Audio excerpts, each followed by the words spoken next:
to talk to you about today because the feeling on the ground is that it's almost a return of normal politics for Greece. Is that how you read the result yesterday? Well, good morning. And yes, indeed, this is a return to normality, normal politics. This is a return to the systemic political forces, and that the Greek voters, I think, have actually expressed a clear opinion that they want Greece to go back to stability, to have a strong government for the next 4 years.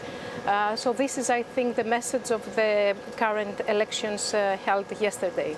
And when you look at Mitsotakis, many will tell you it doesn't get more establishment than Mitsotakis, well-known political dynasty here, someone who's very pro-business, pro-investment. He says he wants to renegotiate the surplus targets and grow the economy. Ultimately, do you think this is something that can happen? Because it's not in his hands. It really is the European Commission that will have to play ball.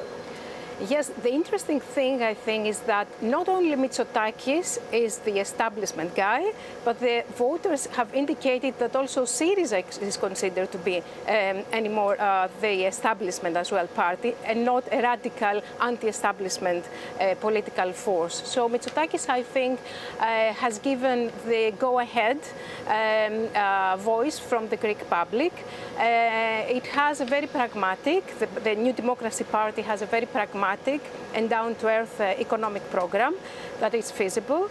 It can be done in 4 years. Mitsotakis has a good knowledge of global finance, the market economy. He knows how international negotiations happen.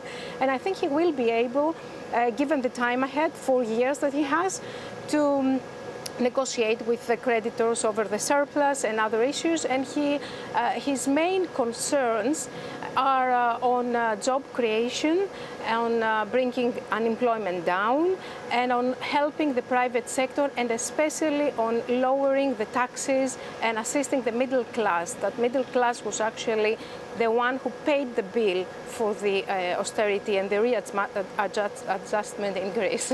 But if he wants to cut tax, and he wants to do this for corporations, and he wants to do this for income too, essentially you need fiscal space. That is clear as day. Why would he succeed? What makes you think he'll be able to get the space and kind of pull a U-turn from Tsipras? What makes you think he can do it and Tsipras almost failed, but Mitsotakis won't? I think that he has a great opportunity to succeed, because the EU side and the creditors are also changing. We have the results of the elections and also new heads in the European institutions on one hand. On the other hand, Mitsotakis has a great team of experts with him who know how to negotiate. And in this respect, both domestically and internationally, I think he will have the support to move ahead. Also, the Greek economy has entered a new phase. We are in a growth path, though low growth rates around 2%. But if this goes on and it is speed up, and also foreign investments are attracted, then Mitsotakis will have a lot of chances to succeed in his plans. And he says he wants to get to work from today, from minute one. In terms of the public opinion, how long will they give him? What is the honeymoon going to look like for Mitsotakis? Is this a year, months? No, I think the public is ready to give him all the 4 years, ahead.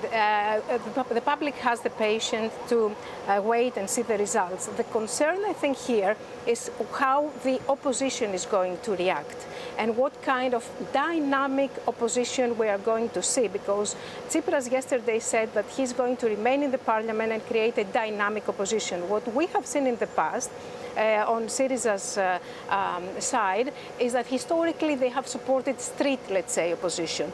That could create some social unrest. This is, I think, the main problem that Mitsotakis will have to face. But let's hope that there will be a consensus found. And in terms of foreign policy, the North Macedonia tensions, Mitsotakis was against changing the name. Do you think that's done?